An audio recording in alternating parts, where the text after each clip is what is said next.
An abandoned cabin stood locked for 19 years, and nobody in town dared ask why. But when a new family moves into the old property, strange footprints, hidden messages, and a terrifying secret buried beneath the cabin begin to surface. What they uncover will expose a killer the town trusted for decades, and reveal the horrifying truth about the boy everyone believed was a monster. Stay until the end, because the final scene changes everything. Black Pine Lake was the kind of town people passed without noticing. One narrow highway cut through the mountains, and most drivers never slowed down long enough to read the faded welcome sign near the gas station. Tall pine trees surrounded the town on every side, making it feel trapped inside the forest. During winter, thick fog rolled through the streets almost every morning, and at night the woods became so dark that even moonlight struggled to reach the ground. For the people who lived there, silence was normal, too normal. Daniel Harper first saw the town during a cold October afternoon. Rain tapped softly against the windshield as he drove the moving truck down the empty road. Beside him sat his wife Elena, staring quietly out the window. In the backseat, their 12-year-old daughter Sophie wore headphones and looked completely miserable. "We still have time to turn around," Sophie muttered. Daniel smiled tiredly. "You said that 3 states ago." "I mean it this time." Elena laughed softly, though her eyes looked exhausted. The past year had been hard on all of them. Daniel had lost his construction job in Chicago after the company shut down. Bills piled up quickly after that. The apartment became too expensive, and the stress nearly destroyed their marriage. When Daniel found an old property for sale in Montana at a price they could actually afford, it felt like their only chance to start over. At least that was what he kept telling himself. As they entered town, Sophie looked around with disappointment. "One grocery store," she said. "One gas station, one diner, that's it." Daniel tried to sound cheerful, peace and quiet. "There's probably not even internet." "There's internet," Elena said. "Probably slow internet." Sophie groaned dramatically and leaned her head against the window. 10 minutes later, they reached the property. The house sat near the edge of the woods overlooking the lake. It was old but still beautiful in a rough way. Dark wooden walls, a stone chimney, and a long porch that wrapped around the front. Behind the house, endless trees stretched across the mountains. Daniel stepped out of the truck and breathed deeply. Cold air, pine trees, rain. For the first time in months, he felt calm. Then Sophie pointed toward the woods. "What's that?" Far behind the house, barely visible between the trees, stood another building, small, dark, hidden. It looked older than the main house, almost swallowed by the forest itself. Daniel narrowed his eyes. Probably an old storage cabin. Even from a distance, something about it felt wrong. The windows were covered with wooden boards. The roof sagged slightly on one side. Thick vines crawled across the walls like they were trying to pull the building underground. And despite the freezing weather, the cabin door stood slightly open. Elena noticed Daniel staring. "What is it?" "Nothing," he said quickly. But later that evening, after unloading boxes and furniture for hours, Daniel found himself looking toward the woods again. The cabin was still there, waiting. Night came early in Black Pine Lake. By 9 o'clock, darkness covered everything outside. Wind rattled the trees while the Harper family ate takeout pizza on moving boxes in the living room. "This place feels creepy," Sophie admitted quietly. Elena smirked. "Because of the cabin?" Sophie nodded. "It's just an old building," Daniel said. "Probably been abandoned for years." But when he said the words, he realized something strange. He hadn't seen a single animal near those woods all day. No birds, no squirrels, nothing. As the storm outside grew stronger, the lights suddenly flickered once, then again. Sophie immediately looked nervous. "Please tell me power outages aren't normal here." Before Daniel could answer, someone knocked at the front door. 3 slow knocks. Everyone froze. Daniel opened the door and found an elderly man standing on the porch wearing a sheriff's jacket. Rain dripped from the brim of his hat. "Evening," the man said. His voice sounded rough and tired. "I'm Sheriff Boone. Just checking on the new arrivals." Daniel introduced himself politely and invited him inside, but Boone remained on the porch. His eyes slowly moved past Daniel toward the woods behind the house. "Toward the cabin. You folks settling in all right?" "So far," Daniel replied. The sheriff hesitated before speaking again. "You should keep your doors locked at night." Daniel smiled awkwardly. "That bad around here?" Boone didn't smile back. "Just good advice." For a moment, nobody spoke. Rain hammered against the roof, while the old sheriff continued staring toward the forest, like he expected something to emerge from the darkness. Finally, Elena asked, "What's with the cabin out there?" The sheriff's expression changed instantly. Not fear exactly, something closer to discomfort. "You don't need to worry about that place." "What happened there?" Sophie asked curiously. Boone looked directly at her. "Nothing worth knowing." Then he turned and walked back into the storm without another word. That night, Sophie couldn't sleep. The house made strange sounds constantly, creaking wood, rattling pipes, branches scraping against the windows. Around 2:13 a.m., she sat up suddenly after hearing something outside. Knock, knock, knock, slow, heavy, coming from downstairs. Her heart pounded as she climbed quietly out of bed and walked toward the window. At first she saw nothing except darkness and trees moving in the wind. Then she noticed it, a faint light deep in the woods, small, flickering, like someone holding an old lantern. The light moved slowly between the trees, then stopped completely. Sophie squinted harder. A person stood near the edge of the forest, watching the house, completely still. She couldn't see the face clearly, but she knew one thing instantly. Whoever stood there wasn't moving toward the house. They were waiting. Suddenly the figure stepped backward into the darkness and vanished. Sophie quickly pulled away from the window, breathing hard.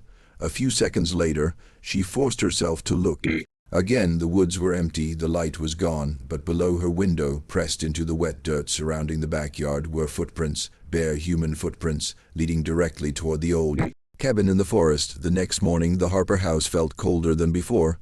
Sophie barely touched her breakfast. She kept glancing toward the woods through the kitchen window, watching the dark line of trees behind the property. "I'm telling you, someone was out there," she insisted. Daniel poured coffee into a chipped mug and tried to sound calm.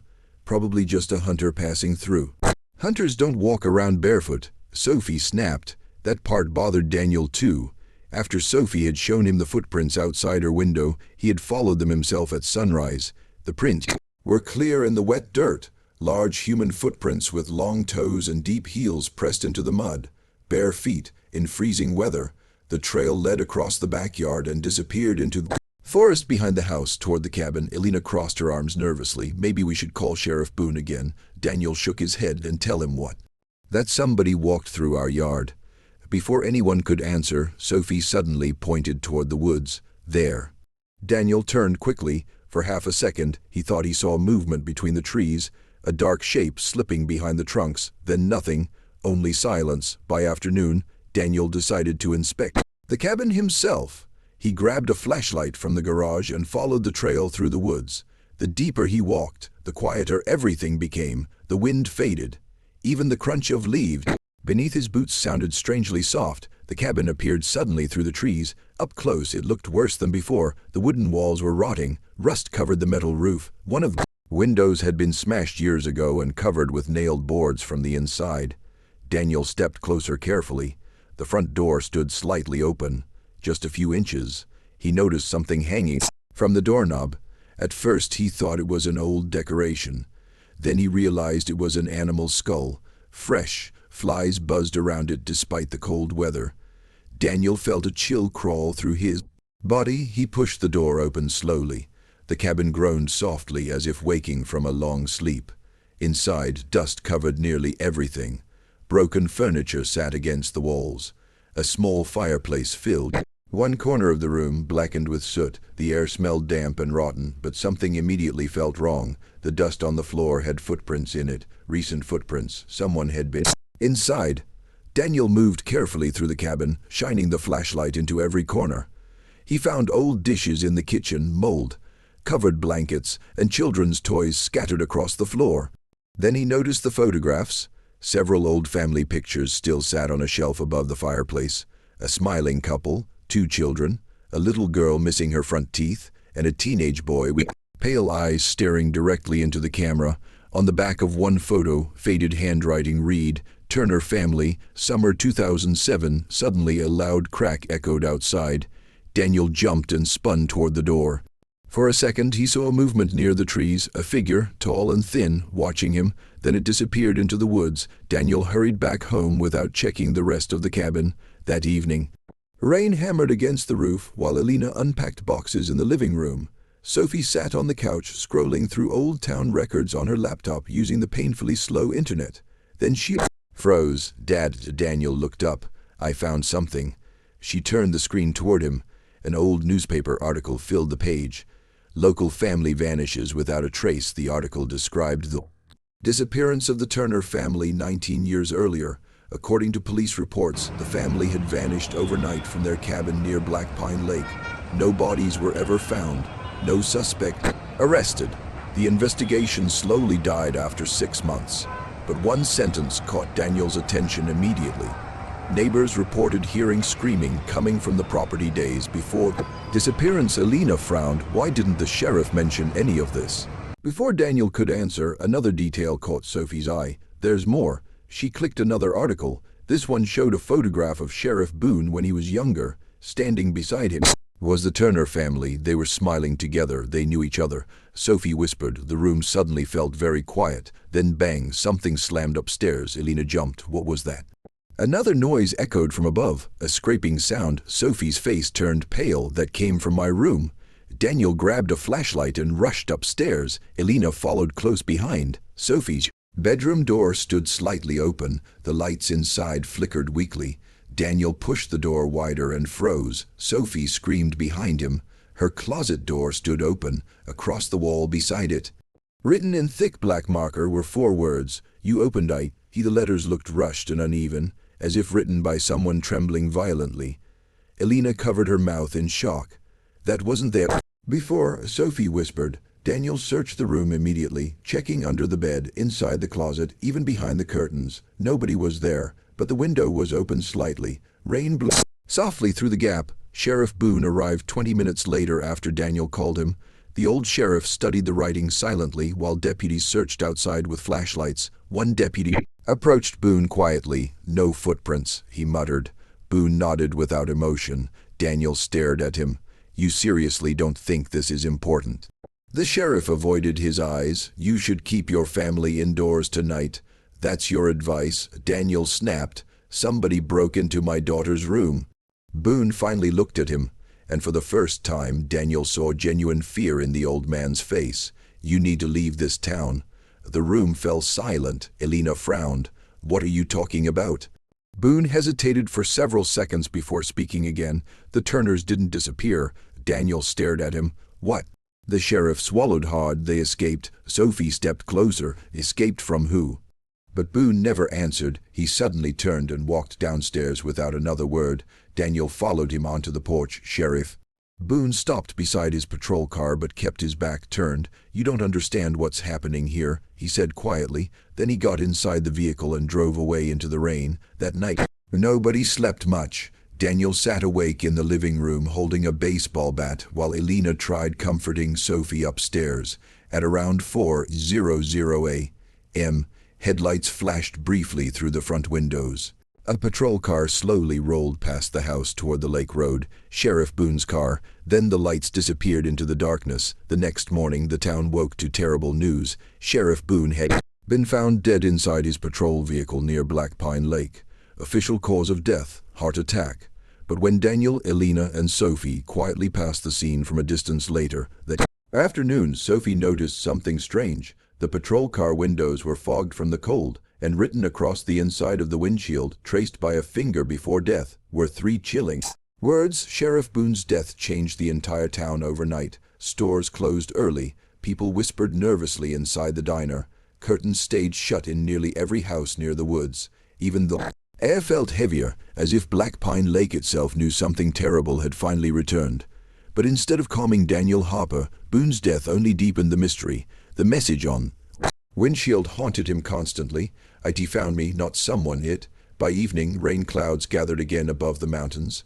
Sophie refused to go near the windows, and Elena locked every door twice. Before sunset, "We should leave," Elena said quietly while pacing the kitchen. "This place isn't safe."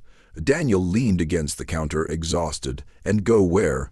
"We spent everything buying this house." "I don't care about the house." Her voice cracked suddenly. "This town is hiding something."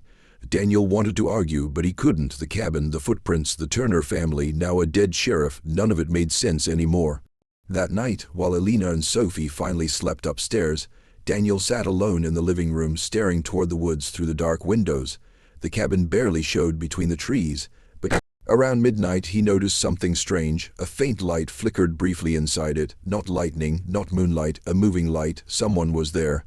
Daniel grabbed his flashlight and jacket. Before he could change his mind, the cold outside hit him immediately as he crossed the backyard. Wind moved through the trees with a low whispering sound.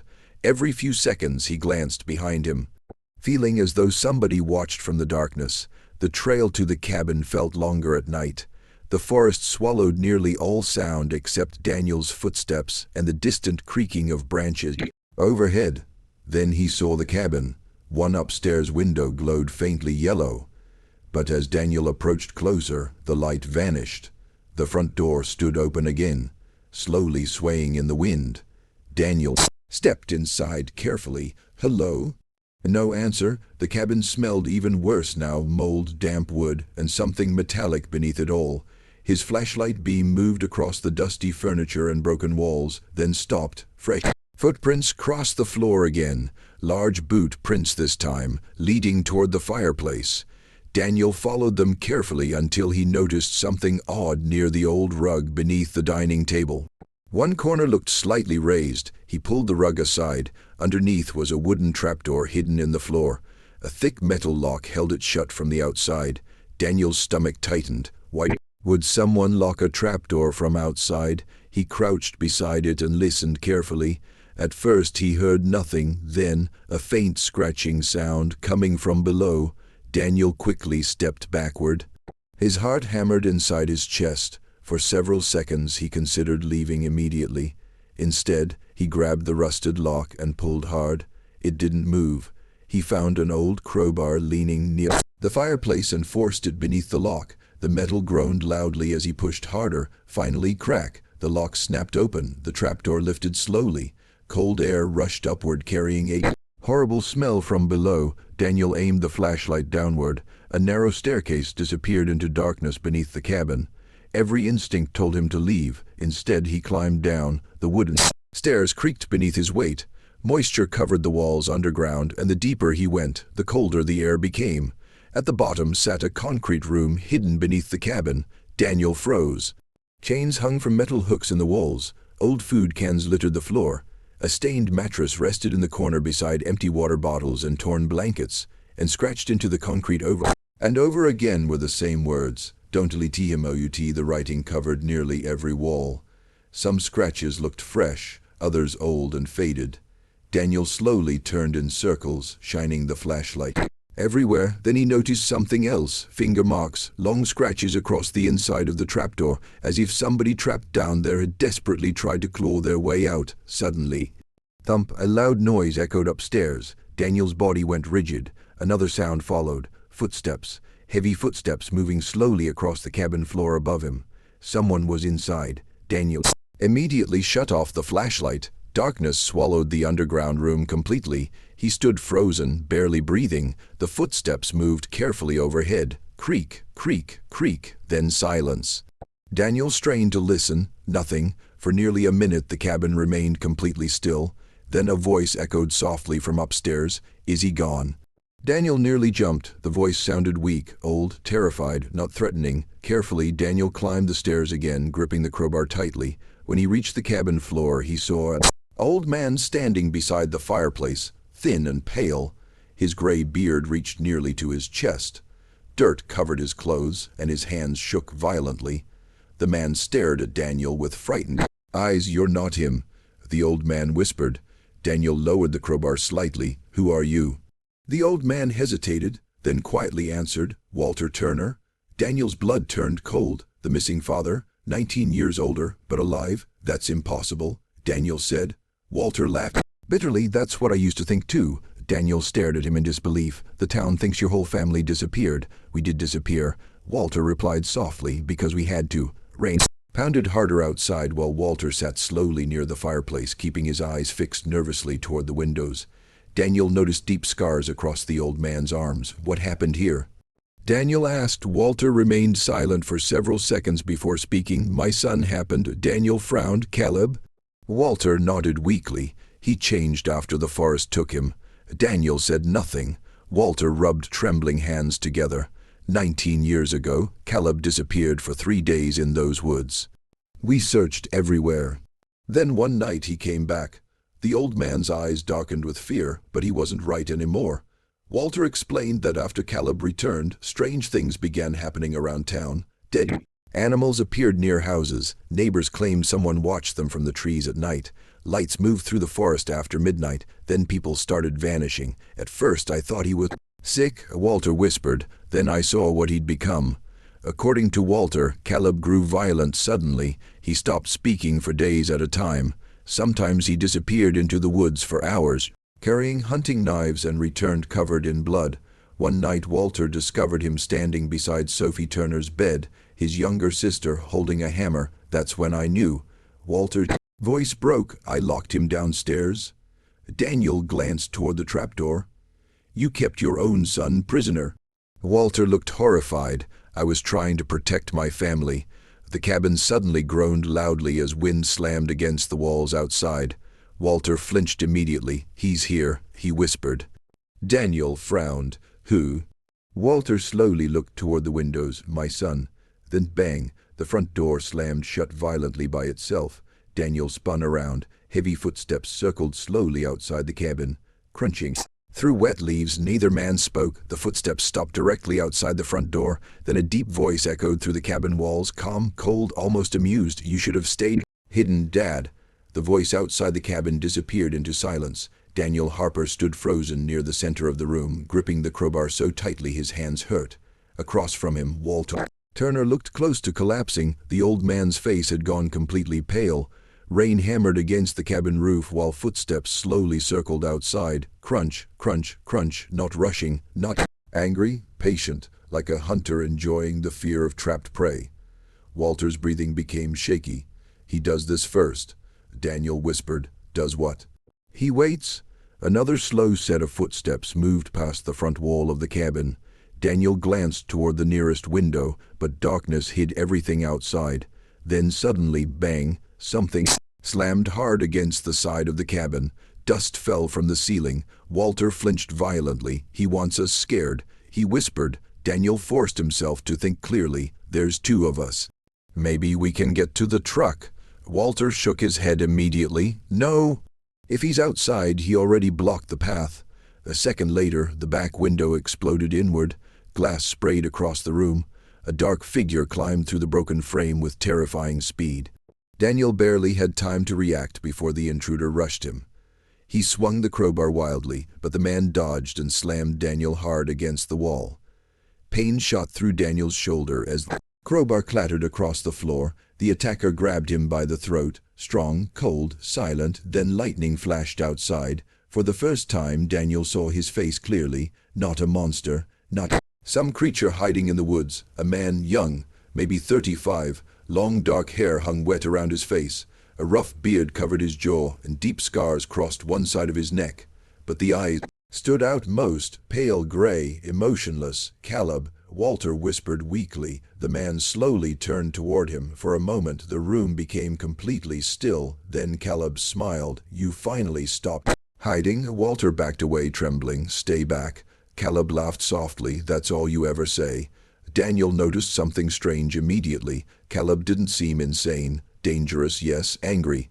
Absolutely, but not wild like Walter described. Caleb looked focused, controlled. You left me down there, Caleb said quietly. Walter shook his head desperately. I was trying to save your mother and sister. You locked me underground. You were hurting people. Caleb's face darkened instantly. That's what he told you. Before Walter could answer, distant sirens echoed through the forest. Police. Caleb heard them too. His expression changed immediately. He released Daniel and stepped backward toward the broken window. They'll lie to you the same way they lied to everyone, he said coldly. Then he vanished back into the storm. The woods swallowed him instantly. Moments later, flashing red and blue lights appeared between the trees as deputies surrounded the cabin.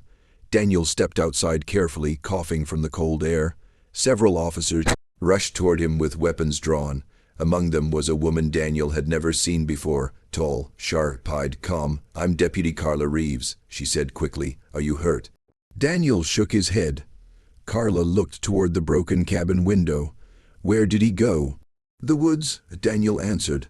Several deputies immediately ran into the forest after Caleb. Meanwhile, Carla escorted Daniel and Walter back to town for questioning.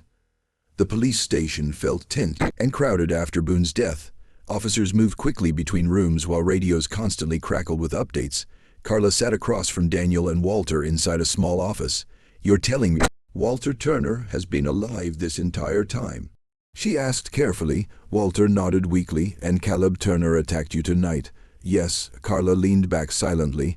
Unlike Sheriff Boone, she didn't seem shocked by the story. Instead, she looked thoughtful, almost suspicious. Finally, she asked Walter something unexpected. "Did Sheriff Boone ever investigate your son properly?" Walter frowned. "What do you mean?" "I mean actual evidence, witnesses, arrests." "Anything?" Walter hesitated. No, Boone always said there wasn't enough proof. Carla opened an old evidence box sitting beside her chair. "I started reviewing Boone's old files this morning after his death." She placed several photographs across the table. Daniel stared at them in confusion. Crime scenes, old reports, missing persons. Then Carla pointed toward one photo. "This drifter disappeared 19 years ago." Another photo. A waitress vanished 2 months later. Then another. "And this hunter." Daniel frowned. "What do they have in common?" Carla looked directly at Walter. "None of them connect to Caleb." Walter blinked slowly. "What?" Carla opened another file.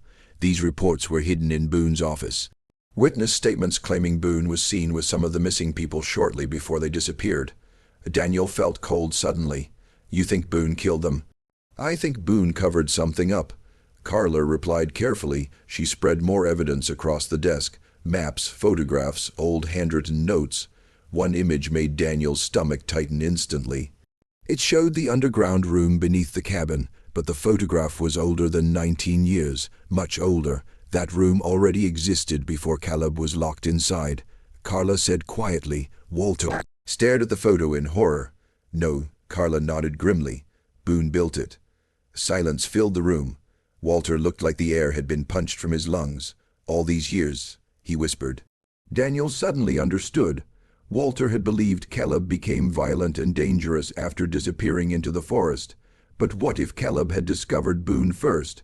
What if the sheriff had been using that underground room long before anyone knew? Carla continued carefully.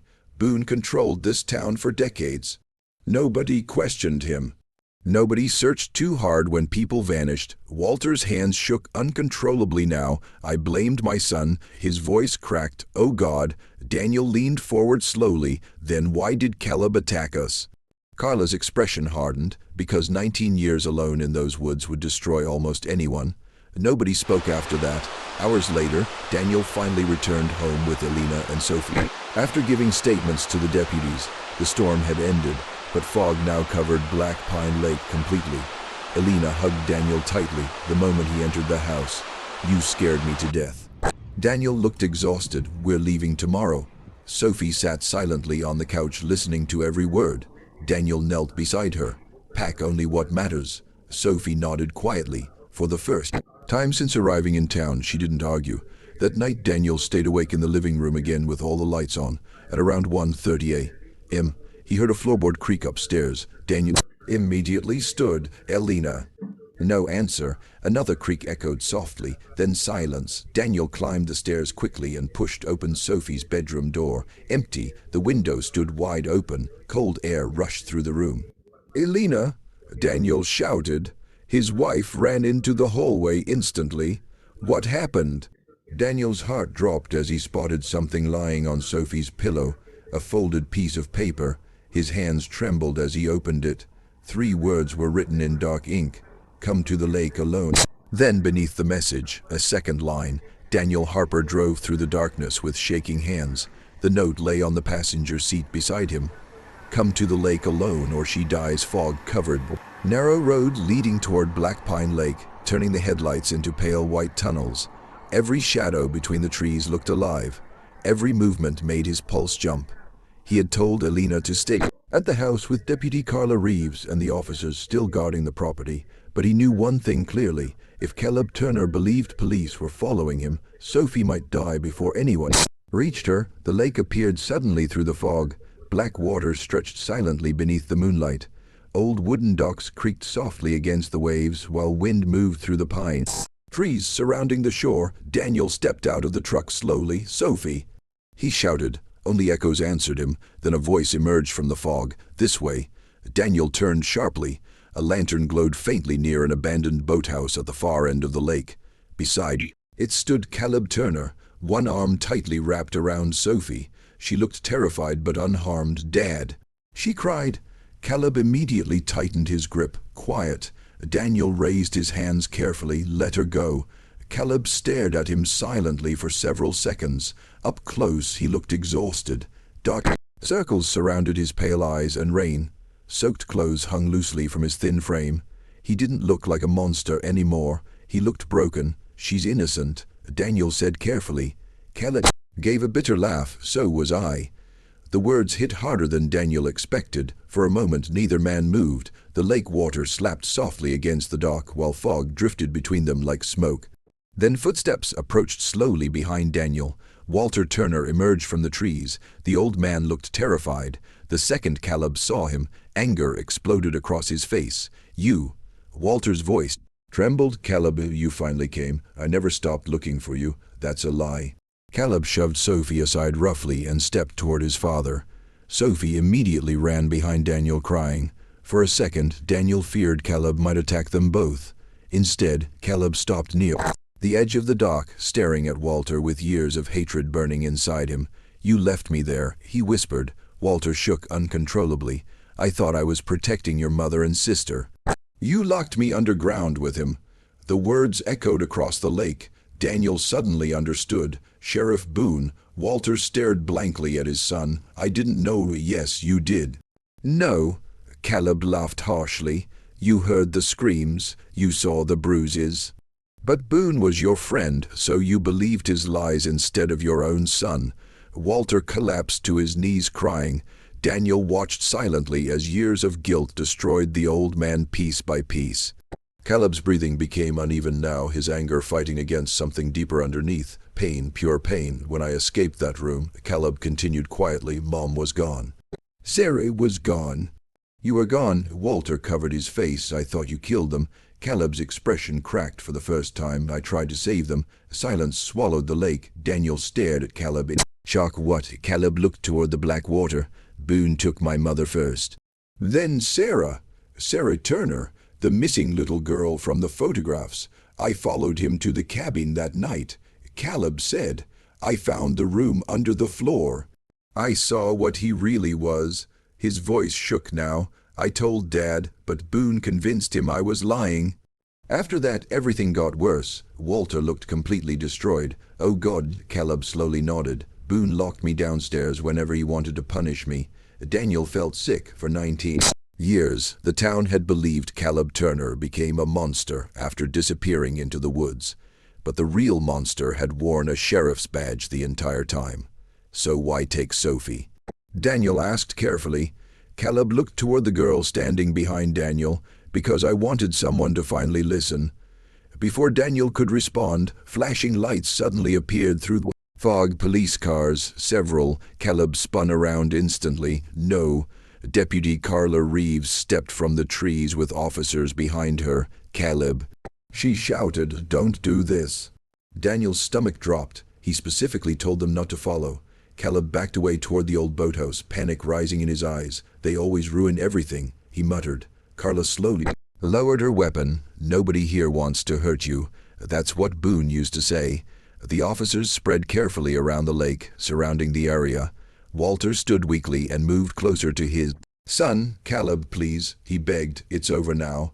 But Caleb wasn't listening anymore. Years of fear and paranoia had taken control. He grabbed Sophie suddenly and dragged her backward toward the boathouse door. Sophie screamed. Daniel rushed forward instinctively, but Carla held up her hand sharply. "Stop." Caleb pressed a hunting knife near Sophie's neck while backing into the shadows of the boathouse. "Stay away from me." Tears rolled down Sophie's face. "Dad." Daniel felt helpless. Carla spoke calmly. "Caleb, listen to me. Boone is dead. That doesn't matter." "It does matter." Caleb's eyes darted wildly between the officers. "You'll lock me up again." "No," Carla said softly. "We know what happened to you." For a moment, Caleb hesitated, the knife lowered slightly. Then one nervous deputy moved suddenly behind the patrol cars. The movement caught Caleb's attention instantly. Panic exploded across his face. He jerked Sophie backward, and Deputy Carla fired. The gunshot shattered the silence across Black Pine Lake. Caleb froze, then slowly collapsed onto the dock. Sophie broke free screaming and ran into Daniel's arms. Officers rushed forward immediately while Carla lowered her weapon with trembling hands. Walter reached his son first. Blood spread across Caleb's chest as the old man fell beside him, crying uncontrollably. "No, no," Caleb's pale eyes slowly found his father's face. For the first time all night, the anger was gone. Only sadness remained. "I waited for you," he whispered weakly. Walter grabbed his hand tightly. "I'm sorry." Caleb tried to speak again, but the words never came. A few seconds later, his body went still. The lake became silent except for Walter's broken sobbing. 3 weeks later, investigators uncovered the truth hidden beneath Black Pine Lake for nearly 2 decades. Human remains were discovered buried under Sheriff Boone's barn outside town. More evidence was found hidden beneath the cabin itself. Photographs, personal belongings, and old records connecting Boone to multiple disappearances across several states. The town was horrified. For years, Boone had controlled the investigation into his own crimes while blaming Caleb Turner for everything. Newspapers called it one of Montana's darkest criminal cover-ups. But for Daniel Harper, the headlines didn't matter anymore. Nothing erased the image of Caleb dying beside the lake. Nothing erased the tragedy of a boy destroyed long before he became feared. By early winter, the Harper family packed their belongings and prepared to leave Black Pine Lake forever. As Daniel loaded the final boxes into the truck, Sophie stood silently staring toward the woods one last time. "You okay?" Elena asked softly. Sophie nodded slowly, but as their car drove down the long road away from town, she looked back toward the old cabin hidden between the trees. And her blood turned cold. Thin gray smoke drifted upward from the chimney. Someone was inside, watching from the upstairs window. Smiling,